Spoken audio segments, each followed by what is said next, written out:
Hello mga kawangis, I'm Julian Pangilinan and welcome dito sa ating vlog.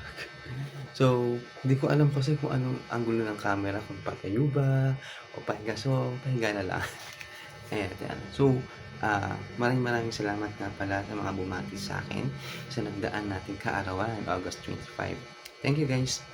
At binabati ko rin sa aking sarili ng happy work anniversary. So, para sa akin, mahalaga yan. Mahalaga ang ating work anniversary natin. Kasi, diyan ko, syempre diyan ko inaano yung lahat ng every year na dumadaan. Eastern ko,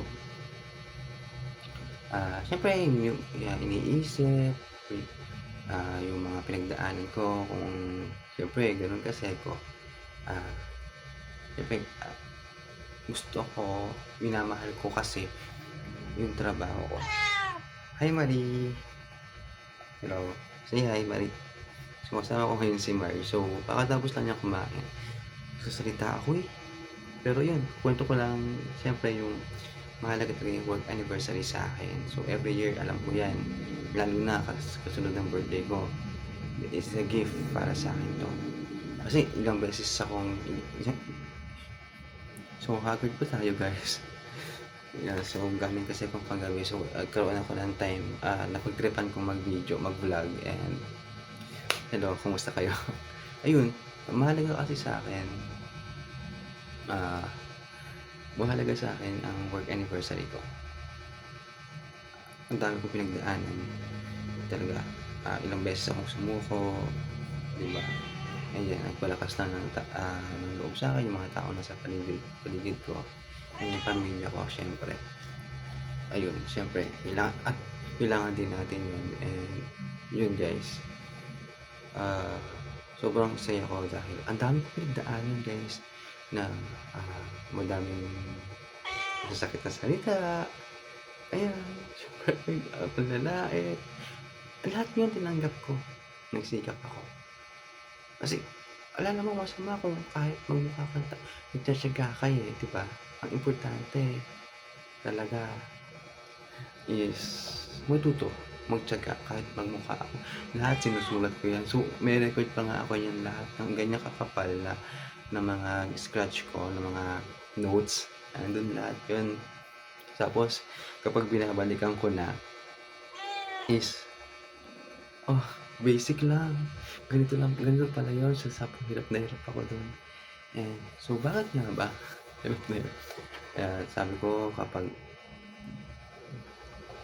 hirap kasi magturo. Mahirap magturo kung ayaw mo matuto yung tinuturuan mo. Hindi naman kahit ako, pag natuturo ako, that time gusto ko ibigay ko lahat ng knowledge ko. Kasi meron kasing iba na ayaw ibigay yung knowledge. Gusto ikaw yung maghirap para dun sa knowledge na yun. So, mali yun. So, saan ka ba dati nag-start? Diba? Nag-start ka rin sa wala, tinuruan ka din, hindi naman. So, ituro mo din yung knowledge mo. Kasi meron kasi iba na ayaw ibigay yung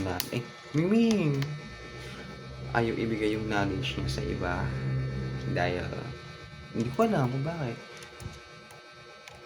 Kaya siguro dahil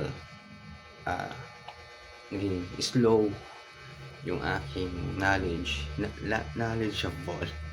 Ano, ayun, totoo naman talaga. And I'm so happy na kahit pa paano is kahit ang tingin nila sa alam mo ba yon, kahit ang tingin nila sa akin ay iba, ganito, ganyan. So, papatuloy lang ako. Tuloy lang. Kasi gusto kong patunayan na mali sila.